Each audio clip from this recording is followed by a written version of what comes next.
Greetings, beautiful souls.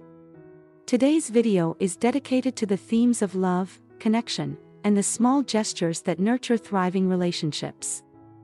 Daniel skillfully ascended to the rooftop, wielding a hammer to mend it. Occasional words of advice drifted down from an elderly man standing below, seemingly around 80 years old. As the task progressed, both grandfather and grandson exhibited satisfaction upon completion, and they retreated into the house.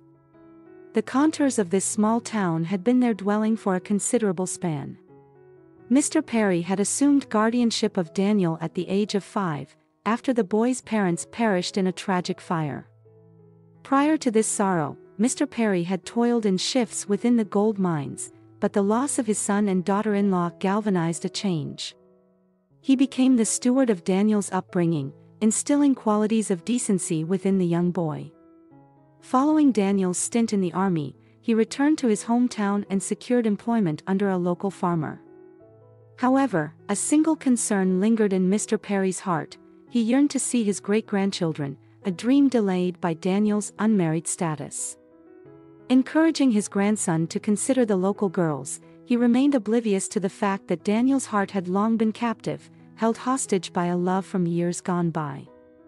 Daniel's courtship of Paisley commenced shortly after he left the army.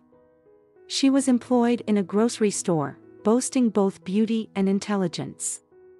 Their bond grew strong, prompting Daniel to contemplate engagement. Yet, unexpectedly, Paisley confessed that her heart didn't beat in tandem with his and that she couldn't envision a future together. Departing for the city in search of a better life, she left Daniel heartbroken. Despite the passage of 3 years, Daniel's love for Paisley persisted, for the heart seldom heeds rationality. A month following the rooftop repair, Paisley reappeared in town, accompanied not only by herself, but also by her 1-year-old daughter. Gleaned from a neighbor's account, the news elicited a torrent of curses from Mr. Perry. The elderly man harbored an aversion to Paisley and her family. Her mother had succumbed to the clutches of alcohol, bequeathing orphan status to Paisley. Her aunt, despite being in her 60s, meandered through relationships without anchoring herself. When Daniel and Paisley parted ways years prior, Mr. Perry admittedly felt relieved. However, the specter of Paisley's return now prompted a flicker of anxiety within him, concerned that she might reintegrate into his grandson's life.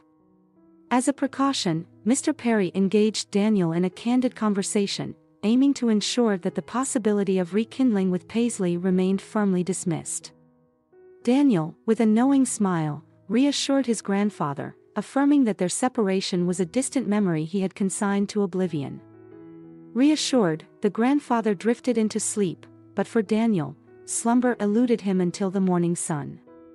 His heart remained preoccupied with the memories of love, its rhythm and insistent cadence within his chest. Several days later, an encounter materialized on the streets. Paisley strolled alongside her little daughter, while Daniel embarked on his journey to work. A confused smile graced Paisley's lips as she greeted Daniel, taking a step further to introduce him to her daughter, Ruby. Awkward silence ensued, punctuated only by the echo of their shared history, and Daniel continued his walk, keenly aware of the lingering gaze tracing his steps. For several consecutive days, Daniel's path crossed with Paisley's in the city, where he discerned a melancholic glint in her eyes, rimmed with the remnants of tears. On an evening commute home from work, he encountered Paisley and her daughter seated on a bench, rain starting to fall, and distant thunder rumbling. Advising her to hasten back home due to the impending rain, Paisley unexpectedly broke down, revealing that she had no place to go. Her aunt had unceremoniously evicted her and Ruby. Moved by compassion, Daniel relented.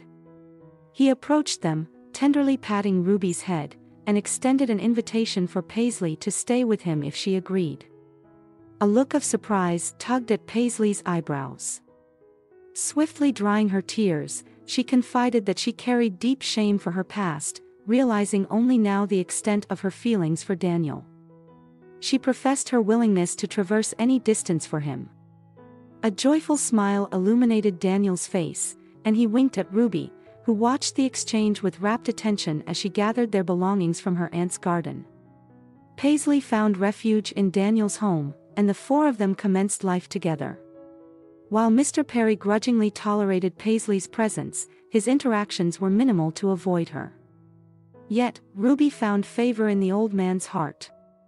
He indulged in playtime with her and spun enchanting tales. Finally, Daniel basked in contentment. All was well, and his beloved was beside him.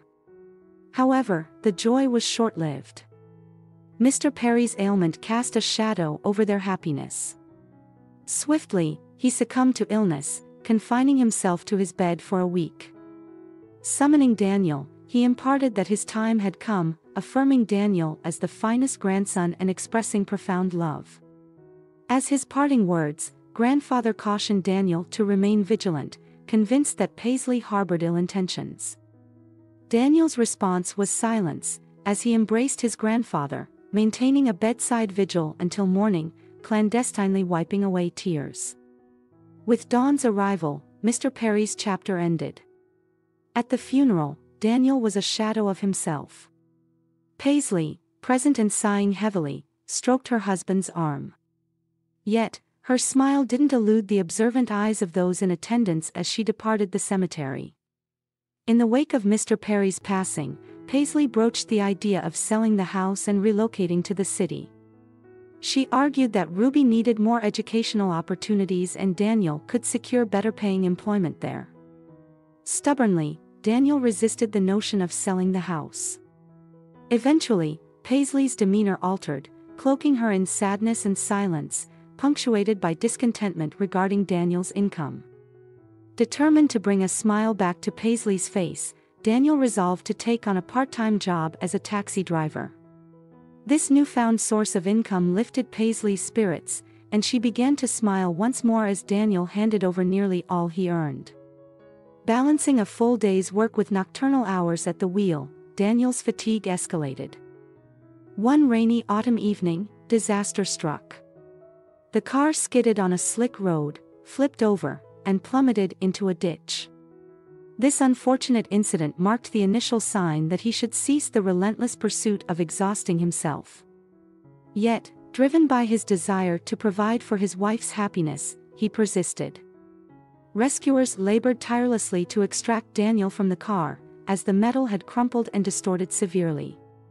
In the hospital, doctors waged an intense battle to save his life. The operation stretched across hours, and Daniel's convalescence unfolded within the confines of intensive care. His spine sustained injury, and his internal organs bore significant damage. Ultimately, his life no longer dangled on the precipice, yet the doctors were forthright: his road to recovery would be protracted, necessitating extensive rehabilitation, consistent pain management, and with no certainty of regaining his ability to walk. Upon absorbing this prognosis, Paisley emitted a mournful groan. Her first utterance was a lamentation about her financial lack. She refrained from visiting her husband's ward on that day, a practice she rarely adhered to, citing her difficulty in confronting his condition. When Daniel was finally brought home, his capacity to stand was non-existent, and even speech posed a challenge. Over the ensuing 2 months, Paisley tended to his needs.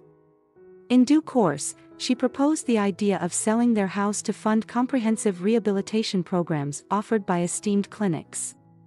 Her aunt extended a compassionate gesture, welcoming them to stay with her. Daniel contemplated this proposition, driven by his earnest desire to recuperate, and he acceded. To expedite the sale and minimize disturbances for Daniel, Paisley suggested transferring the house into her name. Daniel harbored no sense of being deceived by his beloved. When Paisley arranged for a notary to formalize the property's transfer the following day, Daniel signed the documents without hesitation. Subsequently, a buyer emerged, a young woman. Whispers exchanged between Paisley and the stranger preceded the latter's entrance into Daniel's room.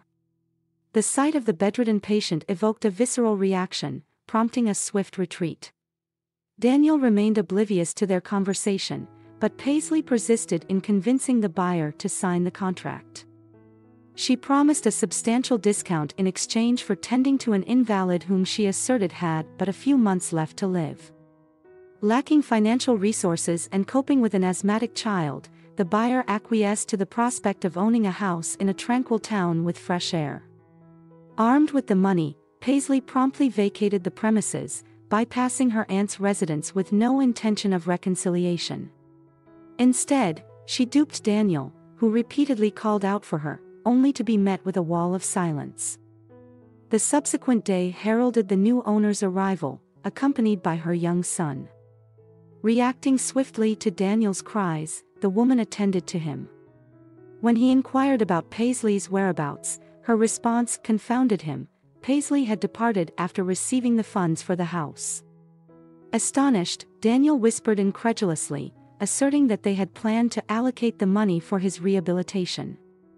As the initial shock waned, Daniel engaged in conversation with the new owner, identified as Sarah. They contemplated the path forward, sharing anecdotes about the twists and turns that had converged to unite them in this unlikely manner. Sarah, drawing on her knowledge passed down by her grandmother, a skilled herbalist, offered Daniel a decoction prepared from herbs.